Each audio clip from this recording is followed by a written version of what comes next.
Think we can. All right. So hello of those of you who are here live and those tuning into the recording. My name is Tom Campbell. You see him pronouns, and I'm College Essay Guys community manager.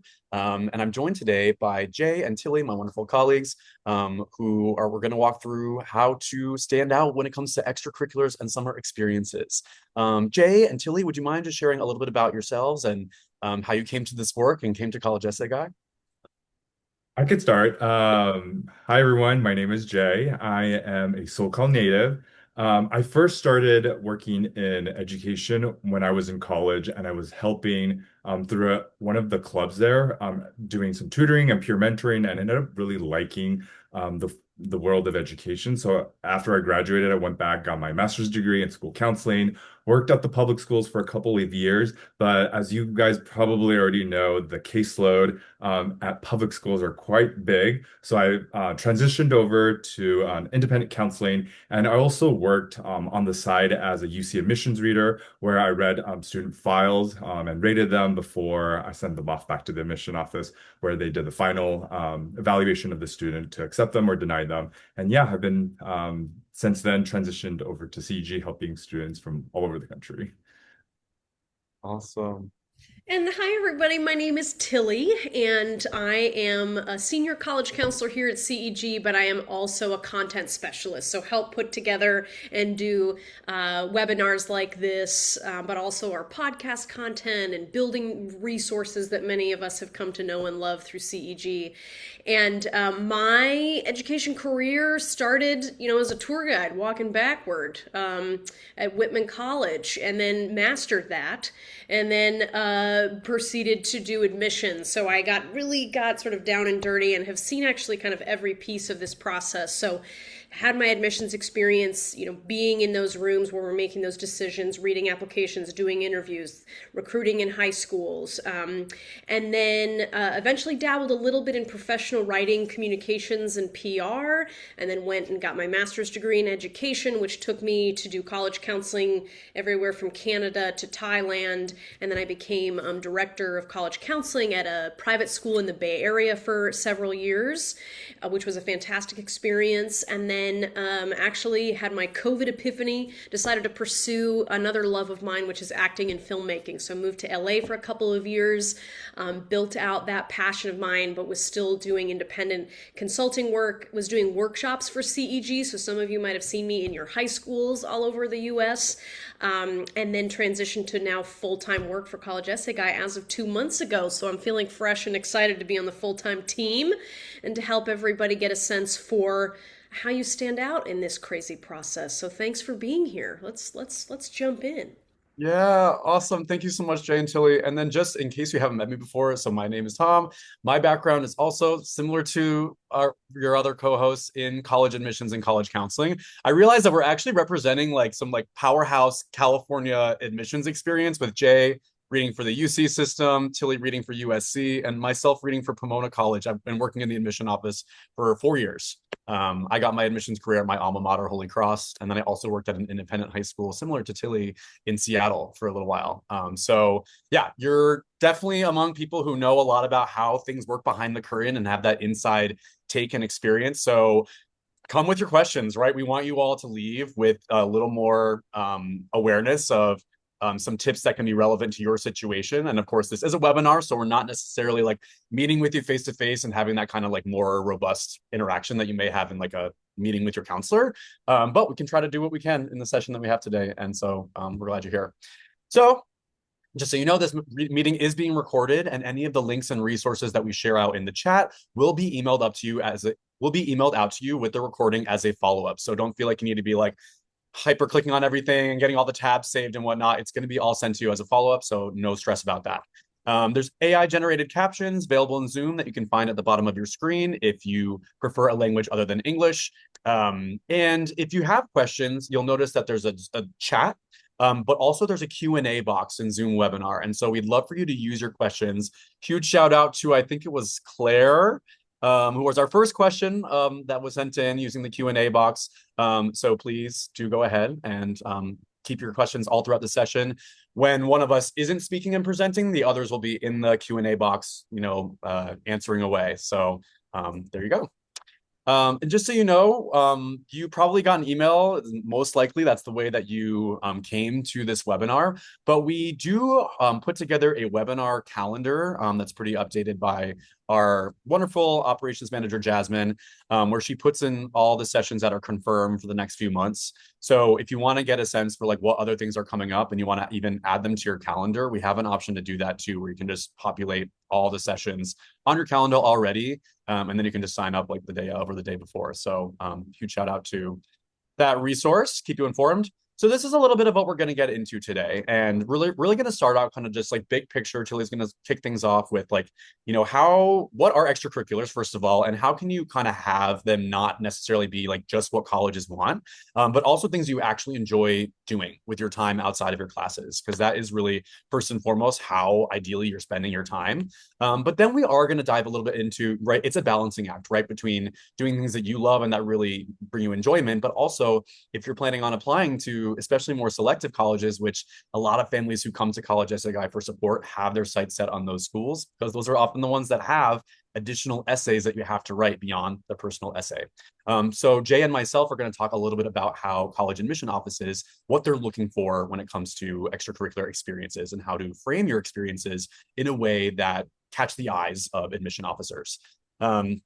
Then we'll kind of give you some just general do's and don'ts. On the right side of the screen, you can see Tillie's going to walk through. I know we're mostly 11th graders today, which is great because you're the ones who are like just about to embark on the application process. But also we do have some sections and some tips for those of you who are in ninth and 10th grade. We have special slides just for you, so stick around.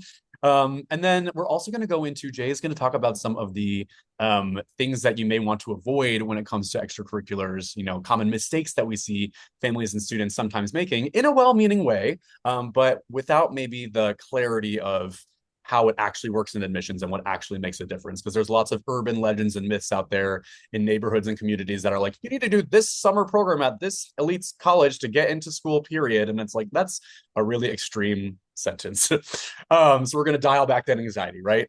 And then we're going to close with some examples of some real life College SAI students that we've worked with in the past, and some of their extracurricular experiences and how they talked about them in their college applications. So hopefully that sounds like what you'd like to get into. Tillie, do you want to go ahead and actually run through slides yourself, or do you want me to? Sure, I can do that. Give me just a second here. Let's do it. Let's share the screen. Okay. So we'll do the slideshow. Can everyone see that? Perfect. Yep. Okay, beautiful.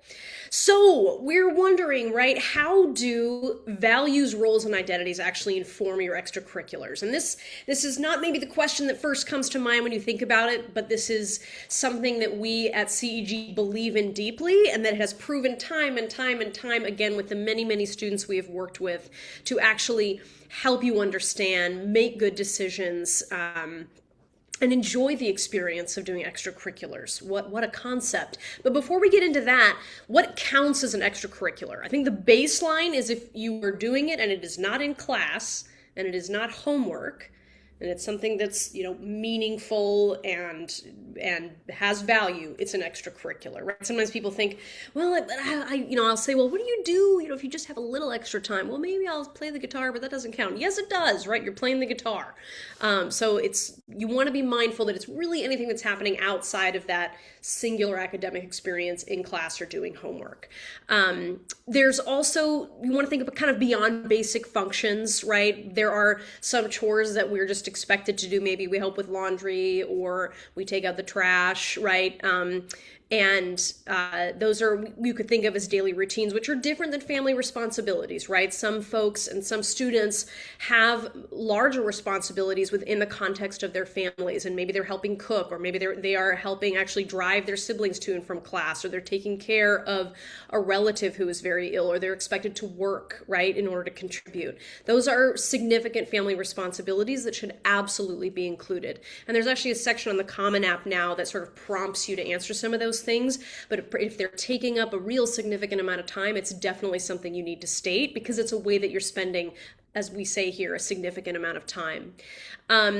Consistent engagement is key, right? It's what counts. We're going to talk sort of about numbers as best we can, but it's things that you're regularly engaged in, right? Whether it's clubs at school or out of school, athletics in or out of school, arts in and out of school. You're kind of getting the message there, right? It's not everything that's happening in school. Volunteer work, if you have a job or if there's a self-directed project you're working on. I had a student last summer, I think, who was like, I'm just going to read all of Shakespeare, right? And that was sort of related to other literary and creative pursuits that she was doing. But all of those are valuable extracurriculars.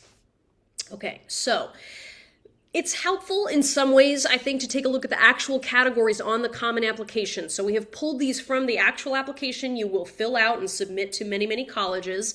But you'll see here it's broad, right? There's everything from cultural engagement. So maybe that means, doing Indian classical singing, or you're involved in particular internships, or you're learning multiple foreign languages, or involved in research in some capacity, or maybe you're very engaged in your religious community. So, and of course they have that nice general other category, because sometimes things just don't fit, and that's okay. But generally, right, we see this whole nice spread of categories that are available to you that you will designate when you do this application. So just want you to see clearly here what this looks like and how many there are and how many count, right? Okay, so really critical piece here, and I love talking about this because it's not the way everybody does it, but it's so helpful, not only for the extracurricular piece, but as Tom was saying, when you write those essays, even when you do interviews, when you think about why you want to go to a school, aligning your activities with your own values and your identity helps you make the best decisions truly about your time, and gives you a great deal of clarity about why you're doing what you're doing, so you don't fall into the trap of, oh, I'm just doing this for a college, right?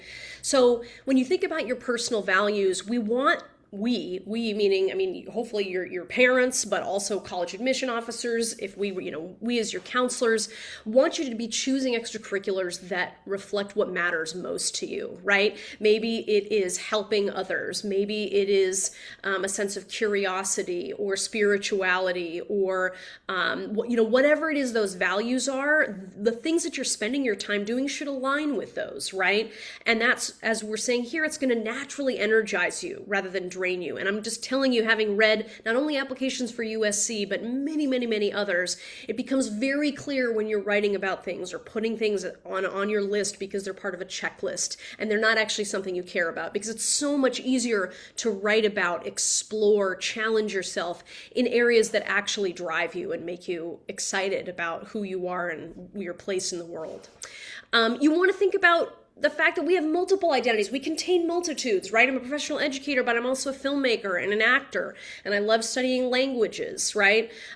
You can play various roles in your communities. Maybe you belong to multiple identities and backgrounds. Most of us do. So think about exploring these multiple avenues. You do not have to, and hopefully, right, our life is long and complicated and interesting. You don't have to limit yourself to just one thing. I am going to get into what can happen too if you're looking particularly at very highly selective STEM programs, right? And we've said here, you don't have to have your whole future mapped out. Mine isn't, right? So you definitely don't have to have yours mapped out. But the nice thing is that through doing activities that align with our values and maybe the challenges that we see in the future or the problems we want to help solve, we have that energy, it's connected to us, and it actually gives us clarity about our career interests, about the majors we want to pursue, about the schools that are a great fit for us, right? So these activities, because they're aligned with things you care about, should actually help you explore these paths before you commit to them. So there's only benefits in doing things for yourself because they drive you or they solve problems you care about than trying to guess what it is that colleges want. Colleges are me and Tom and Jay sitting there reading these on a Friday night. That's who it is, right? Ta-da! It's not a faceless robot yet, but it's us, right? We are the ones who are taking a look at these or have been. So do what you need to do that's authentic to you, and then that will come across to us as we read these applications. So we have ways to help you think about this because we don't usually wake up in the morning and think, what do I value, right? I'm not doing that. But we have these wonderful exercises, and once you get these slides, you'll be able to click on our Google Docs, and we have these versions for you. In this particular exercise, we have a values one, and then this is a roles and identities one that actually worked fairly closely with Ethan to develop in the last couple of years. But it will actually help you identify and think about and reflect on what those values are, and then also what those roles are. And they're both ones that you identify with, but maybe also ones that you aspire to, right? Maybe you aspire to be a better problem solver or a better environmentalist or a better expert in X, Y, or Z, right? Or maybe a geek about Y, or a better ally for a particular group of people. And then you think about using this activity, ways that you manifest those roles. How do those show up in your life? Which activities are you doing where those really come to life? And which activities maybe could you do, even if you're 9th, 10th, or 11th graders, right? That are going to build out or lean into some of these roles and identities. It's a wonderful way to start. Okay, so we then put together this other awesome resource, because that's kind of what we do out here, is nerd out on that. We actually put together over 100 summer activities and just general extracurriculars that align with each of these identities. So once you go through and do that exercise, you can then check out this awesome downloadable printable version of our guide on our blog with hundreds of examples that actually align with these roles and identities. And I had a fun time helping write that too, right? Like, what are the things that we could do that align with being an executor or somebody, you know, who's a doer, right? Those are two of mine that I think about a lot. But this is a very tangible way to start, identify those meaningful things, those identities for you, and then go from there and thinking about how you build that activities list out. Okay. All right, thanks, Tillie. Yeah. Thank you for sharing how students can pick their activities through their values. So now I'm going to transition a little bit and kind of see the extracurricular activities through the lens of the college admission process and how colleges are looking at these activities. Over the last year or so, if you've attended any of our workshops or presentation, you might have heard us use the word emissions nutrients to explain qualities that colleges are looking for in a student's extracurricular application that demonstrates what they're looking for. So what's unique and cool about these emission nutrients is that it's not just used by colleges, but these are also qualities that employers are looking for in their employees in the workforce. And then it also goes hand in hand with a psychology theory called PERMA. That's essentially what gives life meaning. So these emission nutrients are the cross-section of these three areas of what colleges are looking for, what employers are looking for, and then what gives life meaning. So going into these 5 qualities, and by the way, these are not the only things that colleges are looking for in a student. These are just what we've synthesized. We've looked through college admission websites, through interviews with college admission officers that we've identified as general qualities that are generally good for college applications, but they are not all encompassing of everything. And every universities are also different in their own ways. So there could be specific qualities that an individual college is looking for. So we do also encourage students to look at the university's websites that they're interested in to see what exactly are on the mission statements, what are on the values of that college's website. But starting off with intellectual vitality or intellectual curiosity, this is simply just students' love for learning. Students are taking classes in their high schools. They're learning from their teachers. But beyond that, colleges are also wondering, what has a student done outside the classroom to further explore their academic interests? I've worked with engineering students who will go off and do math competitions, science competitions. They'll maybe find a professor at a local university and do some kind of a research with them. These are excellent ways to demonstrate their intellectual curiosity. Next is service to others. And this oftentimes students might confuse that as hours for community service. And colleges, and especially admissions readers like us, we're not sitting in front of a calculator calculating how many hours are students doing for this X activity or this other activity. They're not going through the transcripts to look at how many hours a student has done, but more it's more thinking about it in a qualitative setting, like what has a student done? What has a student done to benefit a community or a group? How has the student spend their free time to help their neighbors or help their community in a greater sense? Next is leadership, and this is another one of those where a lot of students confuse it with titles. So they think that, oh, if I can get a title that says I'm president, that's going to look good on the college applications, and that's not necessarily the case because what matters to the college more is what did the students actually do in their leadership roles? Because I've also worked with students where they've had a couple activities and I've asked them, hey, what did you do as a president? Because in the activity description, all you said is you led weekly meetings, and that doesn't really tell me much about the activity. And when I ask them a bit more, they'll just say like, oh, actually, I started this with my friends to get the leadership role, but I actually didn't do much. So for that, again, colleges don't really care about the title itself, but what you actually did. So through president, maybe you were able to reach a community that this group has never reached before, or maybe you started a new initiative through the clubs that you're part of that wasn't there before. These are great things that colleges are looking for. Next is collaboration. This is something that, again, it can sometimes be overlooked by students. But being able to work with others, being able to work in a group setting, that's really, really important to colleges, especially with some of my STEM students that I work with, where they're very, very smart. They like to do things by themselves. They're really smart academically, but whenever you put them in a group setting, they sometimes struggle to work with others, especially working with others that have different backgrounds than the student, or maybe different learning styles from the student. So that's a really important part to also consider. And then finally, consistent engagement is something that colleges like to see in their students. On the college applications, you do have to list how many years you're involved with that activity. So you can check off 9th, 10th, 11th, 12th, and then also how many hours and how many years you do that activity for. So what colleges like to see is that students have a few activities where they've consistently been doing that for multiple years. And it's not something that they, join something new freshman year, then quit it, then join another thing in 10th grade and then quit it, and then join another thing 11th grade and quit it. And then they also don't like to see students who have a ton of activities loaded in their junior and senior year, because that tells colleges that students aren't thinking about college admission until their junior and senior year, and then they panic and then join a bunch of new different things. So it's important to have a few of your activities where you can keep it for multiple years, ideally 2 or 3 or even 4 years. Okay.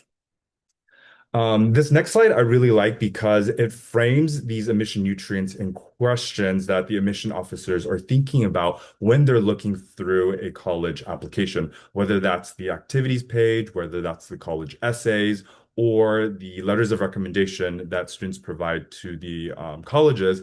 These emission officers are asking themselves these type of questions as they're going through these different pages in the application to identify, do I see intellectual curiosity in the student? Do I see collaboration? Do I see leadership? So this is a good slide for our students to kind of think about it in the lens of the emission officers.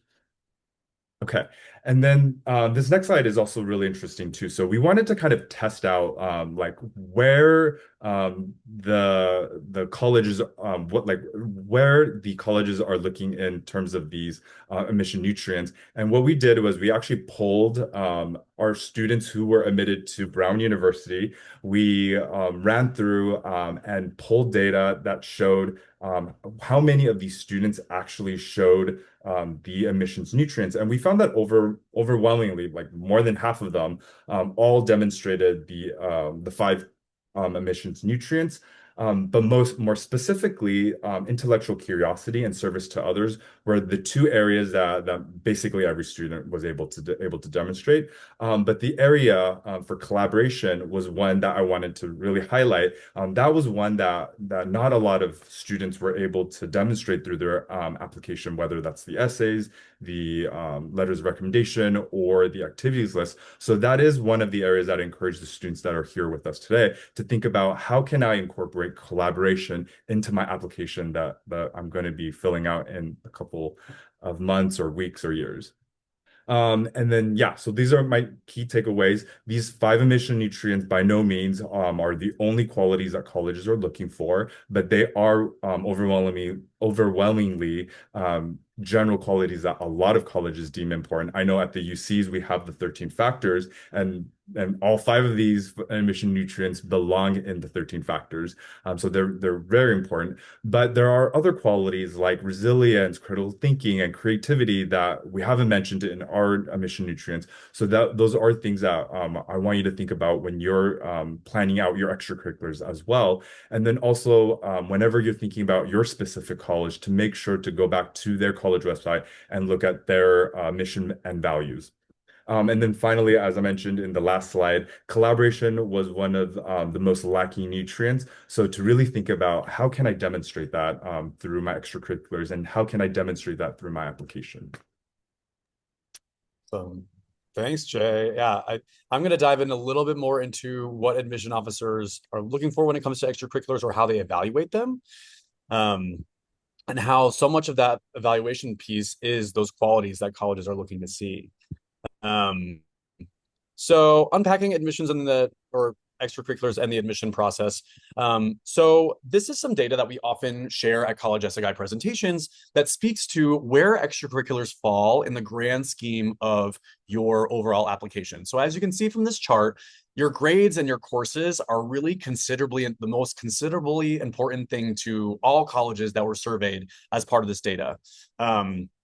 I think this poll represents 185 different colleges of a range of size and selectivity and type. But if you zero in on the more selective colleges, those are going to be the ones where that moderately important category of extracurriculars and how they impact your admission process is going to bump up a little bit more to considerably important. So that darker green, 6.5% of schools, those are those more highly selective schools like USC, like the UCs, like Pomona, where all of us have worked before. But what I think is really interesting, and I think is a good way to frame how extracurriculars can be a positive asset to your application overall, is that the biggest category below your academics, below your grades and courses that are most important to colleges, is this really broad category called positive character attributes, which Jay just went through, those admission nutrients. That's basically what those are, right? Those qualities beyond just being smart and doing well in school that colleges really want to see evidence of in your application. So your extracurriculars are a main vehicle and a main way for you to explore these particular qualities that are important to selective colleges and colleges in general. I wanted to share this video, but for whatever reason with Zoom webinars, we can't share sound. So I might play this and then just ask Tillie or Jay if you can actually hear the video clip. But you will get access to these slides after the presentation is over. And we embedded this video of a student named Jerry who, I don't know if all of you know this, but after you enroll at the college that you decide you want to attend, you are able to actually request your admission file through a process called FERPA. And so essentially what the college will do is they'll set up a meeting or correspondence with you to be able to receive some of the notes around your admission file. Because something that's important for you to know is that admission officers, they're reading applications in like 10 minutes or less. And especially at these selective colleges that have really high volume applications where many students on paper look really similar, they're trying to quantify written pieces of your application and give them a rating that allows them to make more streamlined, efficient decisions. So at many colleges, your non-academic rating, you might get a personal rating or even maybe sometimes a separate extracurricular rating. But what I wanted to show you was actually a clip of Jerry reading off what the admission officers wrote about his extracurriculars in his application. You may not be able to hear it, but hopefully it's... They do is they talk about ECs, which is my extracurriculars. You say you can't or can hear it? I can. Affirmative. Can. Great. Okay, great. So they note that I have computational linguistics / ML, which is machine learning. They note that I'm heavy on that. And it looks like they actually gave me a bump for impact. So I kind of assume that that's probably has something to do with me having written papers, because it's different from having like a project that doesn't have any contribution to having a paper which might contribute to the community as a whole. So That's my best guess on what the bump for impact actually is. And they also noted down powerlifting, which I briefly mentioned as one of my like side hobbies. One of the things I did in my free time, but not something I really emphasized in my application. And so we see that that's something that they also only briefly mentioned in the review. They also note that I was invited to top conferences in computational linguistics to present research. And I was also invited to talk about COVID-19 question answering systems. And it looks like they somehow confirmed this. I'm not exactly sure what GC stands for, so I'm not sure exactly how they confirmed this. So I can tell you how they confirm it. GC, as you'll notice from reading that, if you were able to read and parse through those notes on the file, you're probably like, I don't know what they're talking about. You know, you're trained as an admission officer to write shorthand abbreviations when you're jotting down notes really quickly on files and rating them. And so GC is going to be an acronym for guidance counselor or college counselor, right? So part of your application is a letter from your college counselor that talks oftentimes about your areas of impact and your extracurriculars and what you've been spending time doing. Oftentimes your school counselor will ask you for like a brag sheet where you can share some of these experiences with them. So it's a really good idea to spend some time on that request from your school counselor because they're trying to advocate for you. And the more you provide with them about details and specifics and examples of things that you've done that show this high level of impact and initiative, the better off oftentimes your application is going to be read and processed on the other end, on the other side of the desk, who are the people who are receiving it. And then this idea about impact, right? A lot of times people think like, I need to have my passion project or my nonprofit reach like 5,000 students for it to be enough. Impact can be shown and demonstrated in many ways, right? You can be impacting a field like computational linguistics from your research, and maybe it isn't impacting X number of people or that particular metric, but you can share the things that you were able to do, like presenting at conferences in the student's case, that are really high profile and really kind of top level when it comes to this particular academic area of his. So hopefully that gives you a little bit more of a sense of how admission officers read and kind of contextualize those activities. I was just answering a question on our thing, but I'll rock and roll instead. Okay, here we go, folks. And it was actually a question, maybe you guys will answer it as I'm getting here, but just how many, I was explaining that the vast majority of colleges follow holistic admissions, right? So you're seeing all these pieces go into that, and everything from Ivy Leagues to liberal arts colleges to tier 1 research public institutions are employing those admissions standards or the way that they're moving through it. And you can see on their websites too, typically how there are going to be varying degrees of specific in terms of how they are going to tell you what they're doing, but they will provide you some insight. So you can pretty much guarantee that most every school in the US is holistic in some regard. Okay, here we go, everybody. So this is the part that Tom was talking about. I'm going to move you through 9th, 10th, and then 11th grade, right? Just how these extracurriculars really can evolve if you're doing this in a thoughtful manner. So we do want to think about quality over quantity, and I bet you've heard this at some point, right? But we talk about the core 4 is one way to think about sort of your core 4 activities that eventually you have really put most of your time and energy into. On the Common Application, you only have 10 spaces to put your activities in. According to the Common App, most applicants have maybe 5 to 7 in their application. That includes things you're doing right now and things that you were previously involved in. But MIT, for example, limits it to just 4 spaces, right? So the messaging there is loud and clear. We want quality over quantity. So that core 4 is depth, right? It's focusing on 3 to 4 core activities that really allow you to dig deep, develop expertise, solve some challenges, demonstrate meaningful commitment in those particular areas. Notice I didn't say 10. I didn't even say 5, right? It's like 3 to 4. And then the nice trickle down from that, right, is that you, with fewer activities, you can really take on more responsibility, more leadership roles, make a bigger impact, take that initiative when you're not trying to attempt, 6 to 7 super meaningful things. And then it also, when you stick to this core 4, allows you to have more balance, right? That you can, by maintaining a manageable load of extracurriculars, you give yourself the space to continue, hopefully, succeeding academically, particularly as you move on to the rigor, right, of 11th and 12th grade, and it's this expectation that you're continually challenging yourself. Because if you do yourself the disservice of overdoing it with your activities and then your grades suffer, you're missing the cue that the most important factor in this process really are your grades and your curriculum. So you don't want to sacrifice your strength there because you're doing way too many things. So stick to that core 4. So how do we get there, right? In 9th grade, we're dabbling perhaps, right? This is an opportunity to really explore, try a variety of things, discover what you're excited about, right? Talk to people that you respect, that are in school, out of school, parents, family members, trusted friends, right? If you find that you're outgrowing things that you did in middle school and they're just not sitting with you in the same way, you can let go of those, right?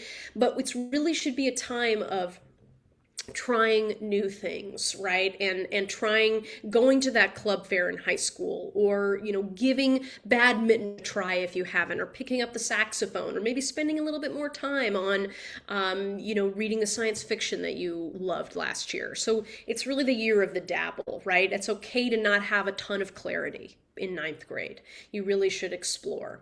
In 10th grade, you're starting to filter, right? We're getting a little bit more clarity. You've also now been in high school for a year, so you have all the information coming from classes, from experiences, so you get to sort of build on that and start to be a little bit more intentional. And you've got to reflect. Reflection is a key part of this whole process, everybody, and it's actually a gift to take time to reflect on the things that are actually energizing you. What is feeling aligned with your values, right? Really thinking about, am I getting up excited to do this thing, or am I excited to kind of push myself in this way because I'm going to keep growing, or I really want to keep learning about it? And so you can start to narrow that focus, start to maybe concentrate on 3 or 4 things and let some things fall to the side, right? And look for more opportunities. Maybe you can be treasurer of that club. Maybe you can start playing that instrument in out in public and not just in your private room where you are practicing, or maybe you're gonna pick up another coding language because maybe next year you'll start about building your own app, right? Seeking that deeper involvement for those couple things and putting it together, right?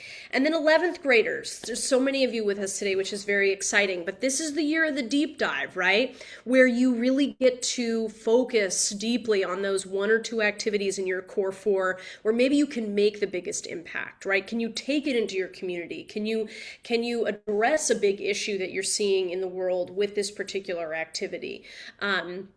And demonstrate that you're continuing to grow, taking a leadership position, right? That's a little bit more formal. And maybe if it's, can't happen in school, it can happen in your community, right? Launching independent projects, because hopefully by now you have a little bit more clarity about the things that you love to do. And like I was talking about app building, I had a student over the summer say he eventually became an electrical engineer, but he was also obsessed with like fish and aquariums. And he built an app that helped clean his fish tank. Right? We're like melding 2 things beautifully. But it was self-directed. He spent the whole summer doing it and building it and marketing it, right? I have a student right now, we're going to get into more examples, who is very passionate about journalism and finance. So we're looking at, how to write and craft an op-ed that has to do with her observing how folks who are underserved typically have so much trouble accessing tax preparation that's affordable, that they really need, right? And then also expanding impact, right? And this goes into sort of that pursuing leadership, right? But broadening maybe just what's happening in the room of that club, but bringing it broader, right? With the student I'm talking about, we're not just doing our student newspaper. Now we're actually looking out to newspapers or publications that are for broader public consumption. And then 12th grade, this legacy, sometimes we think of like bronze statues, right? But it's really just what you are leaving, what you're leaving behind, right? What it is that you're kind of the gifts that you give to your community as you depart. So what this means is when you leave a legacy, you have done something presumably for quite a bit of time, right? There's continuity there. We've seen you do this thing. There's breadth and depth, right? Maybe you are handing off leadership of a very big club or the theater department or something, right? And maybe you've put together a mentorship program, or you've documented exactly how you need to do marketing for X and Y club. You're focusing on joy too, right? By now, hopefully we're doing reflection. We're more self-aware. We're working on those skills. And you're allowed to enjoy this final year, everybody, particularly if you're doing a bunch of work in the summer to get those college applications done. But you really can and should focus on that joy. That's part of maturing, right, is finding that balance and understanding that you are going to have to put time into this college application process, which deserves that time. So then really being thoughtful about focusing on those core four, leaving that legacy, planting seeds for those that are coming after you, and ensuring a lasting impact, right? So that's what we suggest, right? Hopefully it's general enough where this is resonating with each of you. And then finally, we've mentioned this before, right? But there are a fair number of students who have to work to support their families, support themselves, whether it's caregiving or jobs, or that are contributing financially to the family. So you do not have to apologize for having fewer extracurriculars. Sometimes worked with students who are maybe have to travel 2 hours to school, right? Or they're working with their parents every single weekend, or they have limited access to internet. You do not have to apologize for those things. You just have to make sure that those people reading the applications are aware of the fact that you have those responsibilities, and then you can talk thoughtfully too about the skills that you've developed by having to do those real responsibilities and manage your time in that way, the impact you've had on your family or that you've had for yourself, and how you've grown through these expectations. So, and those in some ways will probably align with your values inevitably as well, right? Because you're having to kind of make these gestures or take this time or fulfill these obligations for your family. So please don't feel that you need to apologize. You just need to explain. Okay, the deadly sins. Jay, take it away. All right. I wanted to go over some of the common mistakes that we see in our students in their extracurriculars that they've done. We've called them the seven deadly sins, for those of you that know the biblical reference. So a lot of these seven deadly sins have to do with our students trying to fit into a specific mold. Maybe they'll go online and they'll read a student who posted about how they got admitted into Harvard, and now the student wants to copy exactly what they want to do, of the same activities as the student, hoping that if they do the exact same things, they can also make it into these prestigious colleges. So we don't want to copy somebody else's path, because every student, every person is different. We have different interests, and we should pursue our interests in a different way than other people have. There was a joke that in a parent group where a student made it into Yale because they got recruited for harp, and then all of a sudden every kid is now learning the harp. So that is not something that we want to be encouraging students to do. Do it because you actually want to do it, and not because somebody else did it and found success in it.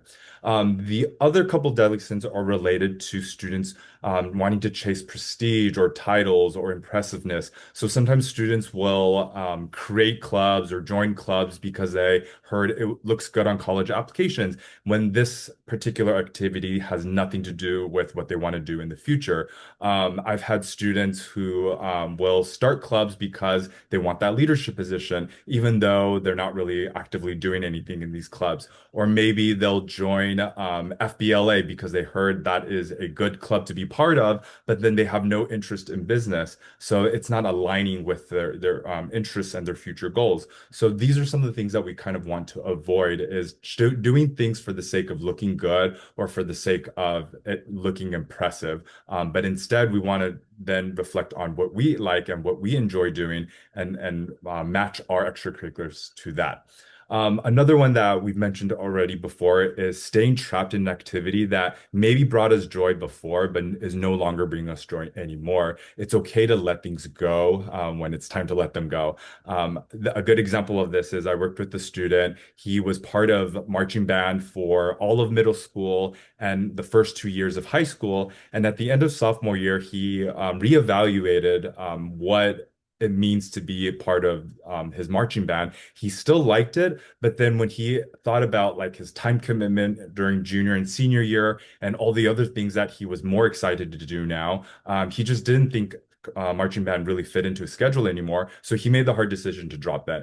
And I applaud him for doing that because it's not easy to let something go that you've done for so long, but then you had the courage and the insight to know that actually I want to do something else that's more important in my life now. So that's great.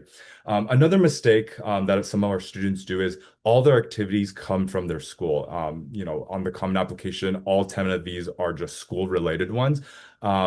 Colleges like to see that students can go beyond just the school community. They can go out in their local communities and sometimes abroad too. And students should be thinking about that. Like, how can I make impact not just within my school, but the greater community? And then finally, a lot of students hear about summer programs or play programs, and they feel like they have to have that in their applications in order to have success in getting into more selective colleges. And that's not necessarily the case. And that's not saying some paid programs or paid summer programs is not good. There are certainly good summer programs where students learn a lot. They get a lot of hands-on experience that they normally can't get through their classroom settings that makes these programs valuable. But I'm talking more about the students who merely just sign up for these programs because they think doing a summer program at USC is going to help me get into USC. That's not necessarily the case. I would encourage students to kind of take a look at these summer programs. What are they gaining out of that? And then is it a unique experience that they can't get elsewhere that makes this program worth applying for and paying for the extra cost? If not, if there's, for example, sometimes these summer programs is a class that they could take at a community college that's free, I would encourage the students to look at these free options. Or something that we've been encouraging students to do, which are these self-directed projects that could be low cost or free. These direct projects are great because it shows authentic interest. These are projects that the students want to do on their own. They're not doing it because somebody told them to do it, and they're not doing it because it's already something that exists. It's something that they genuinely want to go out and do. Generally, it's revolving around a problem in their community, in their schools, or in their lives that they want to go out and fix. So it's great to show initiative. It's great to show students problem-solving skills. It's going to be unique because a lot of these projects are going to be solely done by the student or maybe the student and a couple friends. So it's not going to be on everybody's applications like some common activities. And then finally, it's going to be accessible. A lot of these self-directed projects could be low cost or free, or maybe sometimes students can even find a local grant or scholarship that can help fund these projects, which again makes them a really valuable experience. Yeah. These directed projects are also great because we talked about leadership being an important admissions nutrient, and these directed projects are great ways to show leadership without the title. Students through these directed projects have to identify problems. They're building support. They're getting their teammates, their classmates that are like-minded, that have similar interests, and they're going out there to solve a local problem in their local community. They're taking action, and then they're also demonstrating college that they can make an impact in their communities. So thank you, Jay. And for the setup, actually, because I'm going to go through some of these examples of these activities. Can you see my screen here? Great. So these are actually examples of students that we've worked with at College Essay Guide, not us necessarily individually, but people from our team, our essay coaches, our college counselors, and some of them are actually from our college counseling team. And sometimes you'll hear a term, especially in the college admissions world online, passion project. We prefer calling them self-directed because our stance is that the term and the idea of passion is a little overblown and a little bit too unfair to you as a student to have like figured out your life passion and your 10-year plan at the time you're 17 or 18 years old. So that's something that I really want to drill home on is that's why we're kind of really big on reframing it as self-directed, because the idea here isn't to show that you have exactly what it takes to work at the UN as an ambassador and you're already doing something of that level as a high school student. There are applicants out there, and I can, Tillie, Jay, and myself can say this with, from experience, that are doing things that would be considered at that level, and that's amazing. But it's not something that you have to do, and college admission officers really take this into your context into mind and consideration. So they know that not everyone has access to, paid internships or labs or even universities at their disposal that they can do these projects at. So it is a spectrum, and there's not just a list that we can just hand you of like, these are the things that our college applications are being screened for, because so much of it is based on your individual context, what resources you have available to you, and making do with what is around you and noticing problems in your community or issues that are local, that are kind of things that you're bearing witness to and acknowledging and experiencing as a person, or an academic topic or interest that you just want to dive into more with online courses, with going on Wikipedia rabbit holes, with doing your own independent research project that doesn't have to be published or doesn't have to be in this journal. There's a little bit of, I'd say, an extreme lane of guidance. Some of it's perpetuated by consultants and people who are out there online, around having to have certain things that are going to knock your application to the top. And I just don't think it's that simplified. And it's a much more nuanced conversation. So this is one example, right, of a student noticing a problem in their local community, in their school, and making an action plan to have students who are being more ostracized, who have intellectual disabilities, be more included in lunchroom. And so that involves, talking to the administration, getting support when it comes to your peers to actually get this off the ground. And that is leadership without necessarily being a president of a formal or existing club in your school. This is something that you took initiative to start from the ground up with no prior start. Here's another example. And I'm going to go through these pretty quickly just for the sake of time. But again, you're going to get these slides after the fact.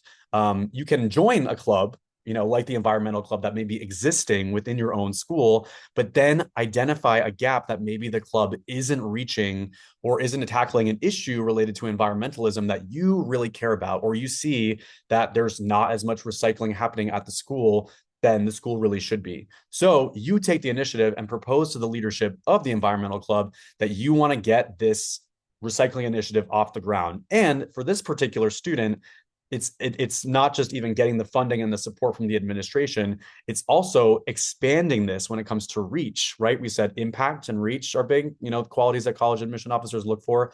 Can you ask yourself, if this is being replicated and then this is doing really well at my own individual school, can I try to get this to be even more widespread across the community in local middle schools and maybe other high schools across the district? That is going to definitely make waves and be a really standout experience to an admission officer.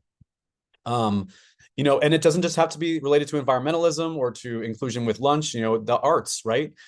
Using a talent of yours that you've cultivated many, many years of behind the scenes to actually bring, positivity and the joy of the arts to people like, senior centers and community service centers. So that's another, great way that you can share a talent of yours that maybe is more independent, but bring it to other people and especially connect it to a population or community that you have a personal connection to or really want to see being served to a higher degree. This is another example about mental health awareness, but just for the sake of time, I'm going to skip through this one because we have a few other ones. This is another example of a student kind of noticing unused food, from their cafeteria and trying to find a system to be able to distribute that food to communities in need locally. For those of you who are applying to like computer science and, engineering and anything kind of involving tech, just know that the competition for these programs is still very, very steep. And oftentimes the acceptance rate to these individual majors and programs is far lower than the overall acceptance rate at a college, right? So if you are involved in, or you are interested in some of these majors that you see here on the screen, a lot of students are going to be coming in with things like robotics and things like girls who code, and that takes up like 99% of their time. So just know that these experiences are relatively frequent among applicants to these programs, especially at more selective colleges. So if those are programs that you are setting your sights on, it is a good idea to try to fold in these more self-directed original projects as opposed to just doing what everyone else is doing, because that isn't necessarily going to stand out, quite frankly. So these are actually some examples of real-life college essay guide students who were admitted to several highly selective colleges. And really a key differentiator between their experiences that I just want to touch on is this idea of interdisciplinary learning and connecting your interest in coding and technology to a broader issue or academic discipline or area. So not just coding and robotics and like that's all I do all day and it's just all numbers, but how can my strength and my gift in this area benefit a societal problem and a challenge that the world is currently facing? So some of these examples are like really extreme, and I'm not saying that you have to do something like this to be admitted, period. Again, that's really extreme thinking and extreme language. But thinking about, how can I use this interest of mine, whether that's helping tackle environmentalism through some self-designed wind turbines that the student worked on with their own little mini robotics lab at their house. Or one student getting involved with leading a vaccine data analysis project in their home country of Turkey, and then actually trying to advocate for public health with their coding and their tech, prowess. Another student really interested in how their experience in computer science could help benefit museums and digitizing some of their materials so that can be more accessible to more people. It's another example of combining computer science with the arts and history. And these are actually written blurbs from how these students talked about these experiences in their actual college applications. So it's about framing what the experience is, but then also sharing how it is a high impact and what types of problems you're trying to tackle and what you individually did to help make that happen. It's really important to take agency, with the work that you're doing, explain that kind of general context around it, but then also use the application to reflect on what you gained from the experience, how they helped other people. If you can share any statistics of, this reached this many families, that's a great bonus, not a requirement. But those are all ways to kind of show to that admission officer the impact of the work and the time and the energy that you invested in when it comes to these projects. Again, you'll have these slides to kind of read them in more depth at your own disposal. But I do want to make sure that we're mindful of time. And Tillie did have few words to share to you about how maybe if you do want a little additional support with coming up with projects like these or brainstorming with someone who knows the admission world and can be an advocate for you. We are three of those people. So I'll let Tillie talk a little bit more about our college counseling work. Yeah, so we're proud to be, and it's wonderful work for all of us. It's what gives me hope for our future is working one-on-one with wonderful students like yourselves. And as part of our college counseling support here at CEG, we do dive into pretty much every single nook and cranny of this process, whether it's building your college list in a mindful way that's making sure we're finding that balance and alignment, particularly if you're looking at highly selective and very impacted programs in STEM or otherwise, really being strategic about which majors you're choosing. We help with application strategy, when to apply, which deadlines are most applicable, how do you both plan, understand, and align, and also sort of up-level those extracurriculars and summer planning, which was really the focus of this program today. But if you're feeling stuck about how to actually do those things and you want a thought partner and sort of a mentor to help you meaningfully and strategically work through that, that's what we do too. Of course, talk through standardized testing recommendations, because that is a whole world of itself. How do you select the best teachers for recommendations and make sure they have all the information that they need, helping you navigate demonstrated interest and prep for interviews, and how do you connect with colleges, communicate with admission officers effectively, how do you strategize about the narrative of your application and hooks to really help you stand out in these pools, and then also just helping you articulate, work through, and then eventually, present any unique circumstances. So we work really closely with students. You can see more on our website. We'll send those resources out for you, and it'd be a delight to work with you. And we're proud of what we do, and we really love it. And we're here to make this a less stressful process that can actually be joyful and purposeful, and as easy as possible. So yeah, with that, Tom, do we know we're sort of right on the hour. We can see what other questions there are. We're so happy you've all joined us. Thank you. Yeah. Ray, if you wouldn't mind sharing in the chat the link to our sign up page for college counseling, that would be great, in case if you are interested in booking a call with someone from our team and getting to know more about how we support students in the ways that Tillie just described. We do have a page for you to be able to set up a call and do that. And you can pretty much get on someone's calendar very, very quickly, which is great. That shout out to Steph and Allie and Devin and John, the folks who are taking those calls and meeting with you all individually, since we love doing these webinars. But it is so great to get to hear from you all face to face and hear the unique individual challenges and experiences that you are trying, and goals that you're trying to work towards when it comes to college. Also, just want to shout out, we also, if you are tuning in and you're like, I'm nervous about, costs of college and I come from a low income family, we also have the Match Later Scholars Program. So for every student who works with us who pays for services, we also take on a pro bono student through the Match Later Scholars Program. That's a big part of the reason why we are a certified B Corp, which is a huge point of pride for us at College SEI, because it's a commitment to, we want to work with any student, who comes to us for support, but we want to particularly be mindful of those who don't have access to resources and who could really benefit from 10 hours of free college counseling support with someone from a volunteer college counselor. So it's an awesome program, and hope either route to you is something that you can look more into and see if it's a good fit for you.